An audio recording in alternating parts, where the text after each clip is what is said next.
Zipper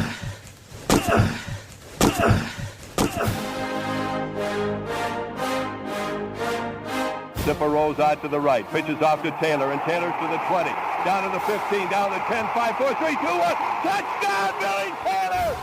Touchdown, Billy Taylor! Billy Taylor scored a touchdown from 21 yards out. The crowd goes berserk. It was November 22nd, 1969. That they came to Barry, Michigan, all dressed in maize and blue. The words were said, the prayers were read, and everybody cried. But when they closed the coffin, there was someone else inside. Oh, they came to Barry, Michigan, but Michigan wasn't dead. And when the game was over, it was someone else instead.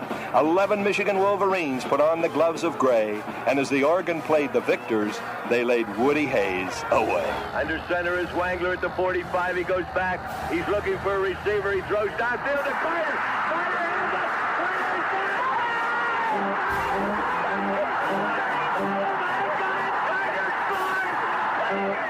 Who's got it better than us? Nobody!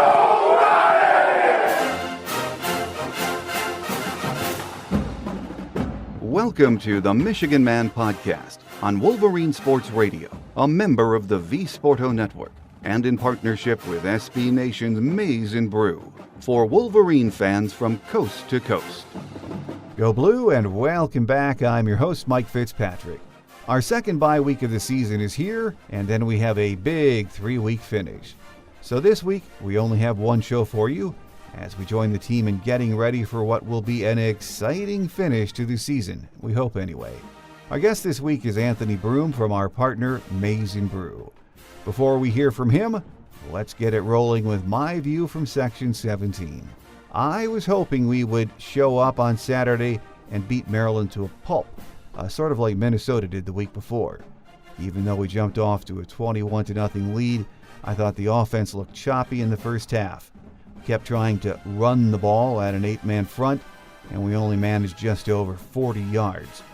I was asking myself the same question Brian Greasy was on the telecast: why aren't we throwing the ball to open things up? We took a few shots downfield, but really not that many in the first half. Now, the second half was a different story. The offensive line came to life, and they looked good. Even the defense, though, was choppy in the first half, but you kind of knew we would put the clamps on Maryland eventually, and we did. Part of the fan base is going to say, hey, it was a 31-point victory on the road. Take it and be happy.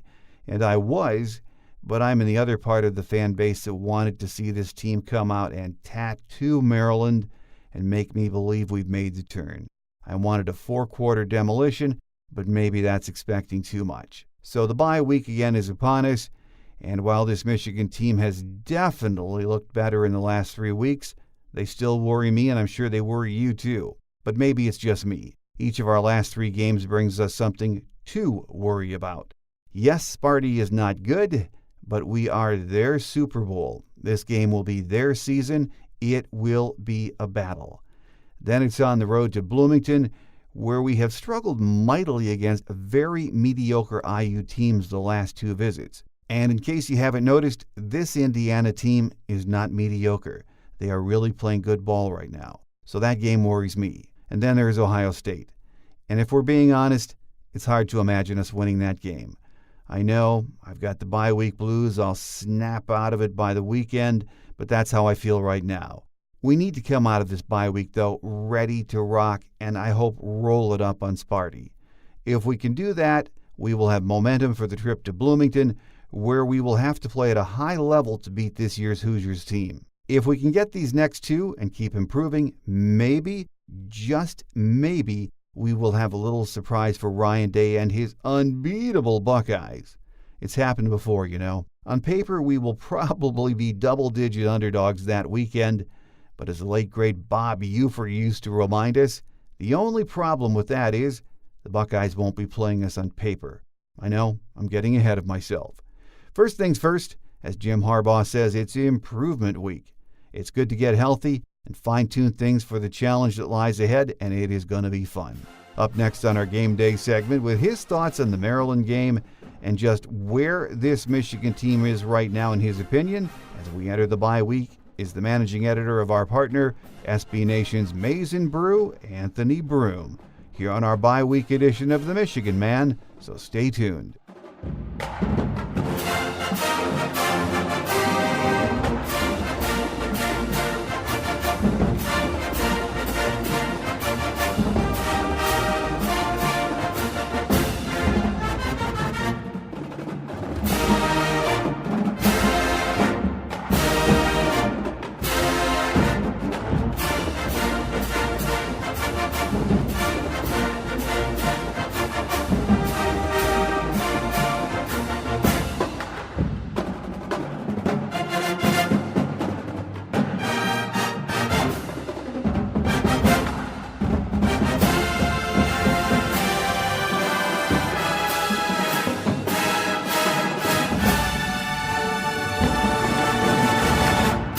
Here with us on our game day segment this week, Anthony Broome from Maize N Brew. Once again, great to have you back with us, Anthony. Of course, always glad to be here, especially on a little bit of a rest and relaxation week as we prepare for the stretch run here. Yeah, absolutely. I always tell people it's strange to have 2 bye weeks, but it gives you a chance to watch other people play and not stress out, which is always a nice feeling. Yeah, especially when, it might be overstating it a bit, but sometimes college football Saturdays can be a little bit stressful when we're watching the Michigan Wolverines here. So, yeah, to watch someone else and kind of kick back and know you don't have to write or record anything, I'm very much looking forward to that. Well, it is, again, as we all have said, a bye week, Anthony, in Michigan, coming off a road win against Maryland. So let's back up to the weekend and get your thoughts on that win. Well, I think whatever people want to call it, if you want to call it a come-down game or a hangover game, because maybe it wasn't quite as impressive as what they did against Notre Dame, that's fine. But if you're going to have one of those games and you still win by 31 points and you kind of sleepwalk your way into it, and I think they did play better than just sleepwalking, you got to be happy with that. I mean, Maryland's not a great team, but you didn't really play all that well, and you still went out, set the tone early on the road, and just kind of walked out of that week with a win, a big win, a comfortable win. Everyone's healthy. You're relatively healthy heading into the bye, and now you get a week to rest up for a stretch run here that will see 2 rivalry games in the last 3 weeks, and then what no doubt will be a stressful trip to Indiana, sandwiched in between there. So, yeah, I mean, I've been saying this the last few days coming out of the game. I'm really just not going to call that game on Saturday any more than what it was. It was, a nice win. It was not overly impressive. But whenever you can go on the road, not play your best football and win like that, I'm not going to dig deep to find the energy to really dog that all that much. Well, there is no doubt this team has turned the corner offensively, probably mentally as a team after that Penn State game, Anthony. A big factor, though, for the offense, they haven't turned the ball over. I think it's been 11 quarters, and to no one's surprise, that can be a huge factor in any turnaround, can it? Sure. I mean, for as many problems as they had offensively those first 3-4 weeks of the year, a lot of that had to do with the fact they were never even giving themselves a chance to get rolling because they were turning over the ball so much. So, I had said it from the start, and I'll say it now.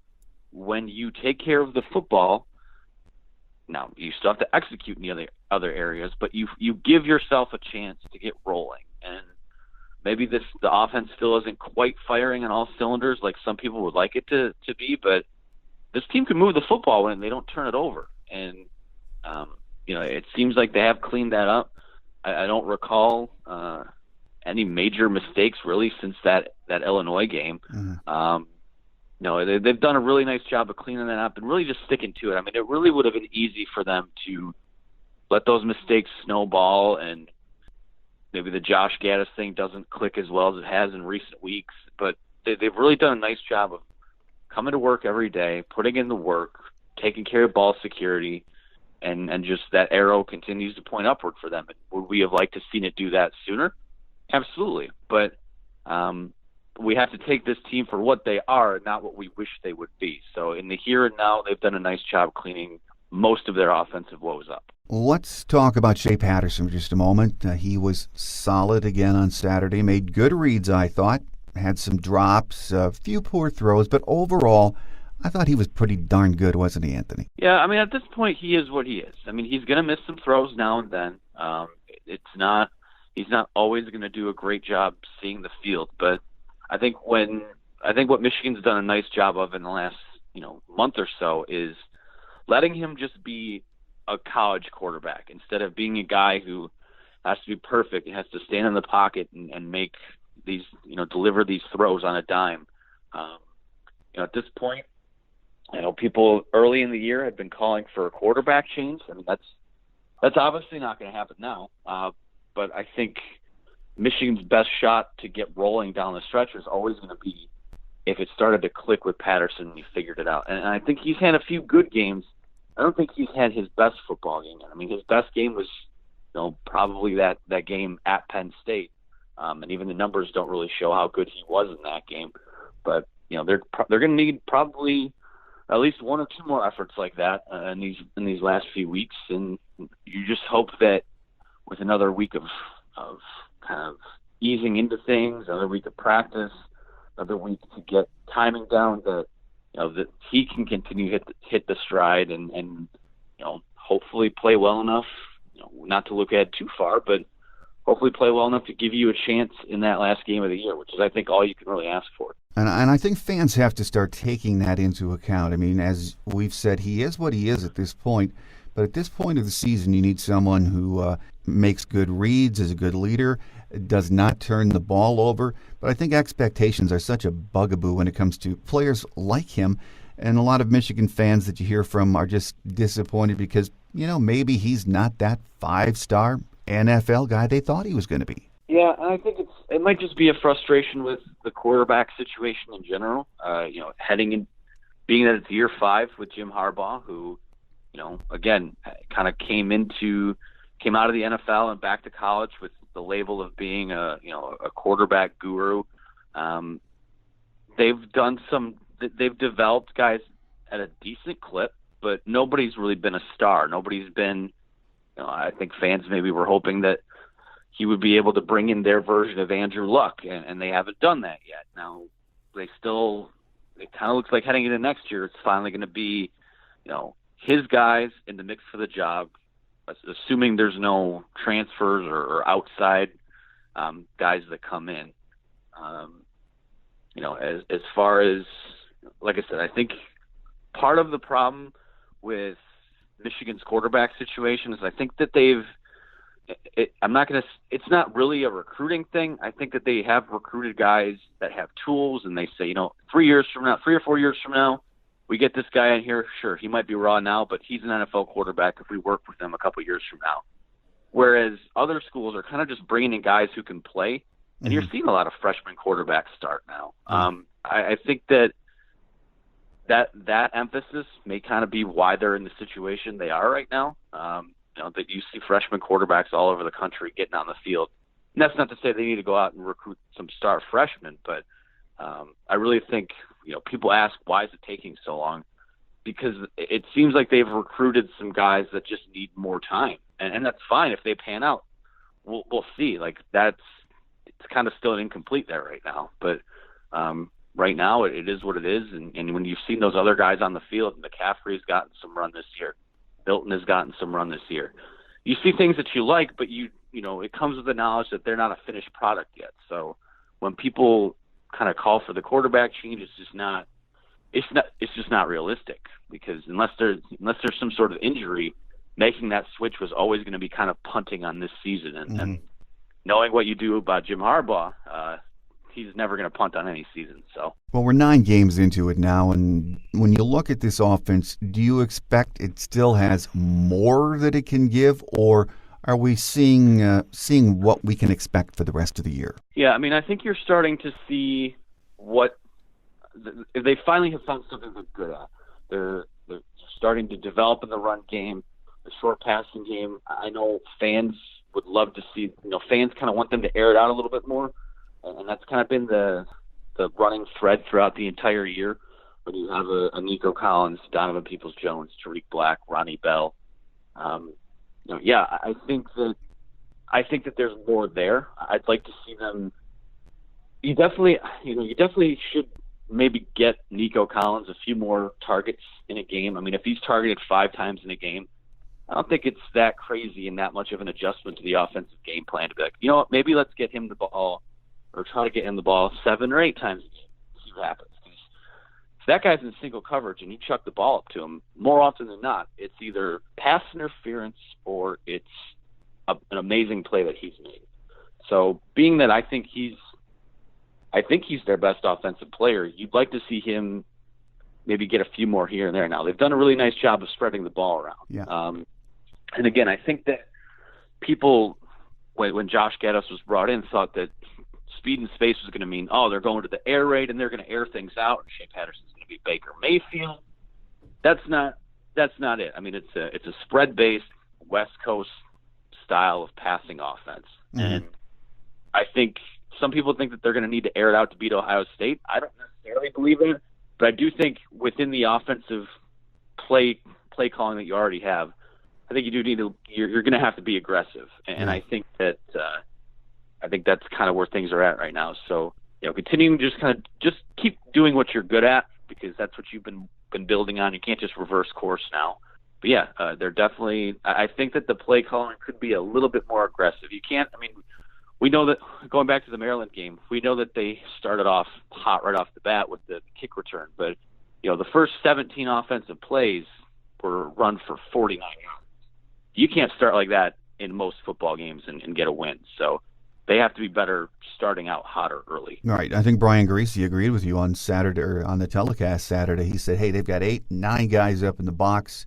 Yeah, the running game's improving. Yes, you want to run, but throw the ball, back them off. It's what you have to do. So I think that maybe was a little bit of the frustration on Saturday too. Yeah, I would agree with that.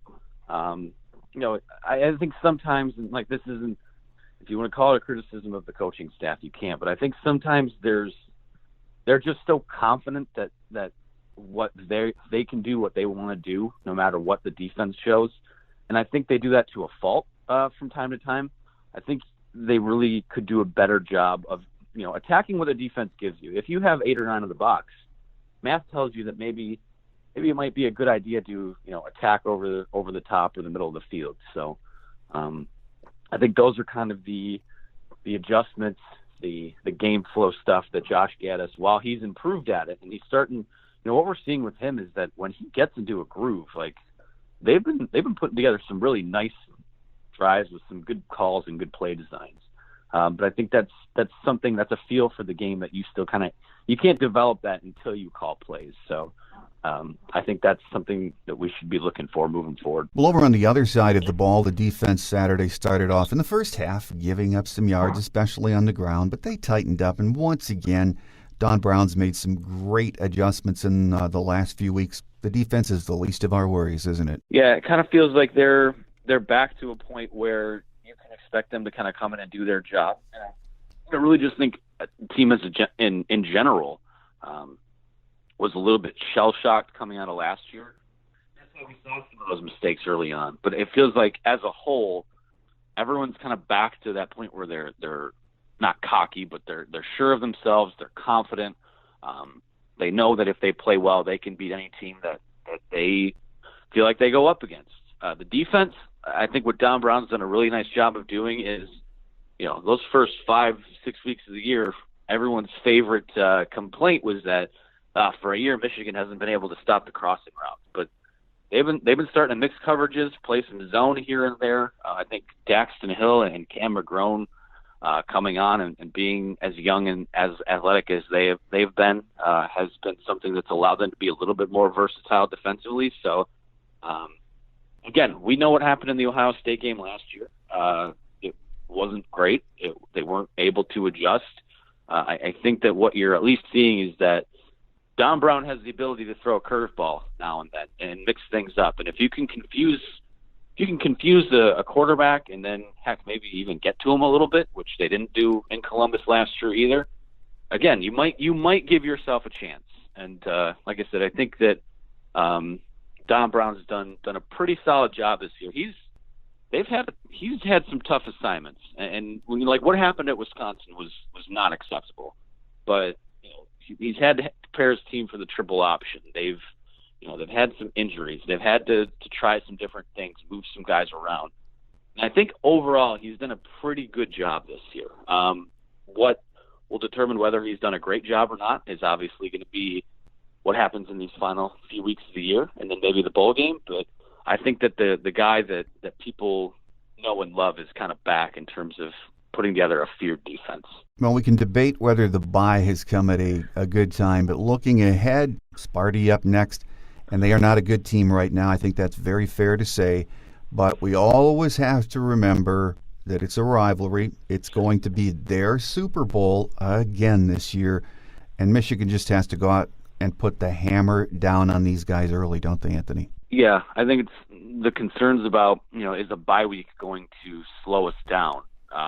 Yeah, that's always a fair concern, because I think the last time these two teams played in Ann Arbor, Michigan came off the bye, and that was, Michigan State wound up winning that game.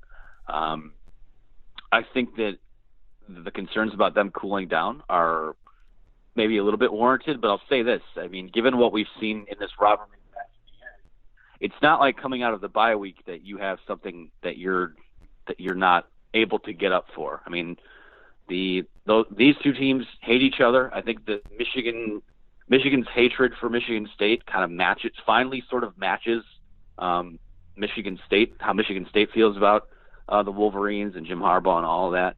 And I really do think that this team will be able – I think that they'll be able to get up and kind of smell blood in the water, especially, if Michigan State goes out this weekend and loses to Illinois, there will be a lot of blood in the water. And for Michigan coaches and players to kind of have in mind that they might be able to have a hand in maybe potentially putting an end to the Mark D'Antonio era, because that's pretty much all they have left for this year is to beat Michigan.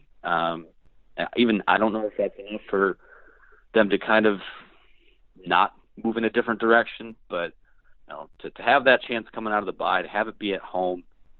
You haven't beaten Michigan State at home under Jim Harbaugh. I think that they will. I don't think we're going to see a team that suddenly forgets to play football out of the bye week. So we'll see. We'll see how their approach differs. I mean, they had a bye week earlier this year after the Army game, heading into Wisconsin, and obviously things didn't go great there. So I would expect them to make the appropriate adjustments, and they'll be ready to play that game on the 16th. There's no doubt in my mind about that. When you mentioned we're starting to hear rumblings in sectors of the media that D'Antonio could be out after this year, do you think that they would really fire him after all that he's done for that school? However it happens, I don't think he's going to get quote-unquote fired. I think that they're going to give him the chance to kind of have him go out on his own terms while also sort of forcing him out, retirement, resignation. The thing of it is that I don't know. I mean, given all of their administrative issues that they've had the last few years, I don't know if they have the leadership structure in place to not only make a decision to fire, arguably the best football coach they've ever had, while also conducting a thorough, professional, and successful coaching search. It's not great up there right now. It's kind of a mess. And if you're Michigan, that's really of no concern to you, other than winning the game and making sure that you keep Paul Bunyan in Ann Arbor, and that you keep the state as kind of yours, heading in, to send Michigan State into an off season of confusion and questions about the future and all that. So again, yeah, I don't know what's going to happen there. I mean, even if they do get rid of D'Antonio, if I'm a Michigan State fan, am I confident that they're going to have that? That's a job that even appeals to someone, or that one of their top targets. I've heard people say Luke Fickell and PJ Fleck, like those. I think that for those guys, that job would either be at best a lateral move, and if you're a guy like Fleck and Florida State's open, USC might be open, some of these other schools might open up. Michigan State's not even consideration, so I honestly don't know what's going to happen there, but it's not great for them right now. After Sparty, we head down to Bloomington, and we have had our hands full the last two trips down there, and this game, week by week, is looking scarier, isn't it? Yeah, it sure is. This is, it's an Indiana team that looks like they have a chance to win 9 games, whether it be in the regular season or with a bowl win. Now they haven't played a ton of good teams either. So I mean that's going to be a test. But like we said, with the way that Michigan goes and plays on the road at times, that is a pretty scary game. And I think all the metrics would point to Michigan still being a pretty decent sized favorite in that game. But anyone who says, we get past Michigan State and then we're probably going into the Ohio State game at 9-2, it's like, well, you have a tough game sandwiched in between the two, and in a lot of ways it might be more difficult than the Michigan State game is. So, I don't know. Right now, Tom Allen has that team playing really well. Mm-hmm. One of the best Indiana teams that we've seen in recent years. So, which is fun. It's good for the Big Ten. It's good for Indiana fans that they've really had a rough time following that team with a lot of heartbreak and things like that. So I guess if you're Michigan, all you can kind of do is go in there and try to add to the heartbreak, so to speak. But yeah, they've had a really good season, and they're a really good team. Well, around the Big Ten this weekend, Penn State plays up in Minneapolis, and this is the biggest game, they're saying, up there since 1962 for the Gophers. And I've got to admit, I'd like to see them beat Penn State, but this at least should be a fun game to watch. I think that when you look at the two teams, Penn State is better, and I think they have the better talent. But PJ Fleck, I mean, he's a guy that specializes in turnarounds, and it's the reason that you're going to see him start popping up in some of these big jobs. And at the very least, Minnesota's going to have to give him a raise, which it sounds like they're already working on doing to kind of keep him satisfied for the time being. That's kind of, all season we've been waiting for Minnesota to be tested, and they kind of were skating on thin ice early on. They had a couple of close wins against teams that they should have probably blown out, but these last few weeks they really started to hit their stride. We keep using that term, hit their stride, and they're starting to play really good, thorough, clean football. So I'm excited to watch that game. It's kind of it kind of feels like one of those contender or pretender games, because I think that even to a certain degree, Penn State, we're not quite sure what they are yet. I mean, they played well enough to beat Michigan, and they have some good wins on the resume. They went to Kinnick and beat Iowa, but how is that team match up with Ohio State? So that's going to be I think that's going to be a really fun game. I'm really looking forward to that one. If they get by, they head down to Columbus in 2 weeks, and that could be an interesting game. Part of me doubts it, though. But other than Wisconsin, this could be the only test the Buckeyes get before they head up here. Yeah, I think that's the thing, too, is, there are some people, and I think a lot of these people might just be Michigan fans that are hoping that Ohio State is a little bit fraudulent. There are people that say they haven't really played anyone yet, and they haven't. They destroyed Wisconsin, but that was a Wisconsin team that had just lost to Illinois the week before. They're certainly not the team that Michigan played early on in the year. Like I said, I think that the one thing about Ohio State that I keep saying, and I don't know if it's going to wind up meaning anything, but Justin Fields gets hit a lot, and I'm interested in seeing when they play, a couple tougher teams here coming up.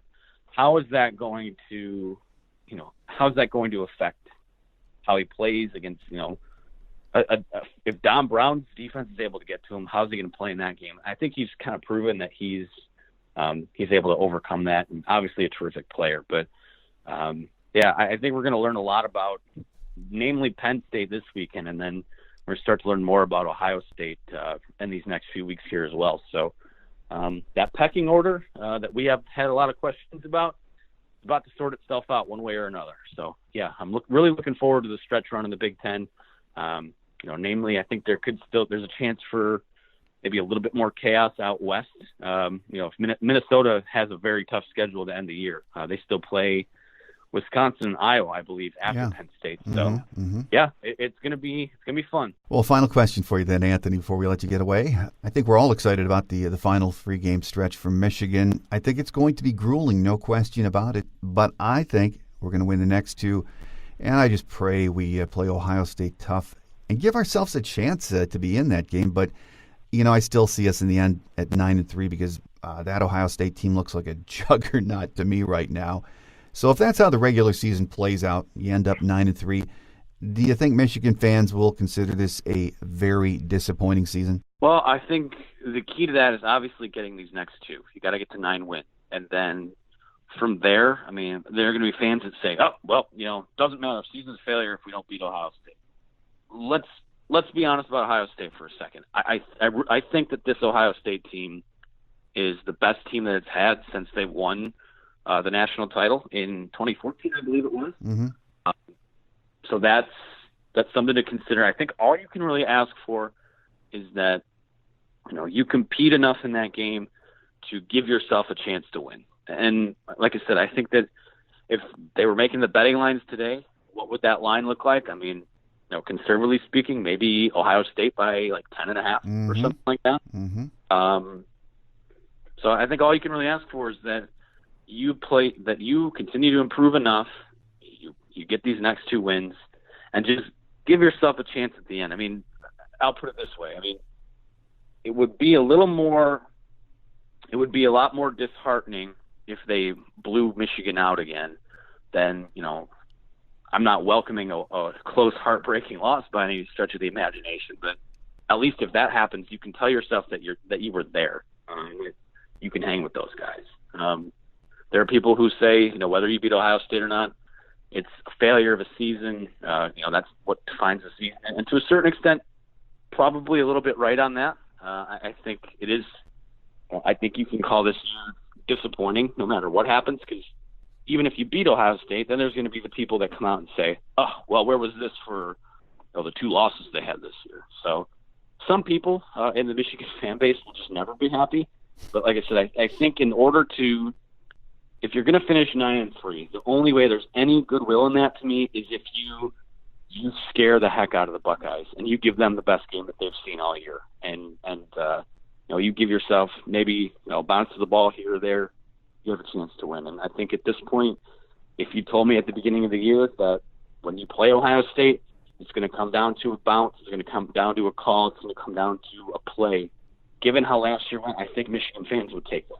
We've got the bye week to rest up, enjoy the Penn State-Minnesota game this week, and then get ready for our 3-game stretch. So we'll see what happens. So with us on our game day edition this week has been Anthony Broome from Maize N Brew. Always a pleasure to have you on the show, Anthony, and we look forward to our next visit. Of course, anytime. Quick Hits is next as we wrap it up for another week here on The Michigan Man on Wolverine Sports Radio, a member of the V Sporto Network, and in partnership with SB Nation's Maize N Brew.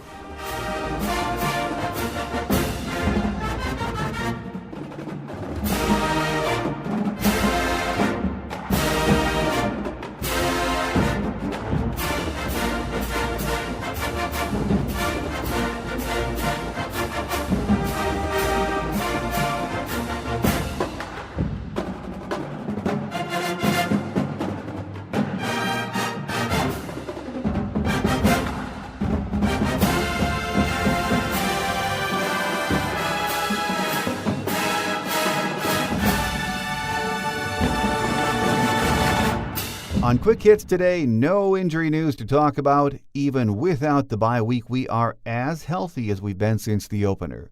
So let's enjoy the bye week. We have some good games to watch this weekend, especially the Minnesota-Penn State game. That really should be a humdinger. Next week, it's back to business, though, and that means 2 shows as we get ready for our noon kickoff with Sparty. On Tuesday, we'll have our game day show with scheduled guest Nick Baumgartner from The Athletic Detroit. And on Thursday's Visitors Edition, Graham Couch from the Lansing State Journal, who covers our visitors from East Lansing.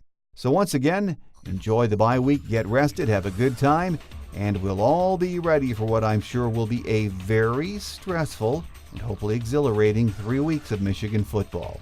Have a great Wolverine week, everyone. I'm your host, Mike Fitzpatrick. Until we meet again, take care, and as always, go Blue.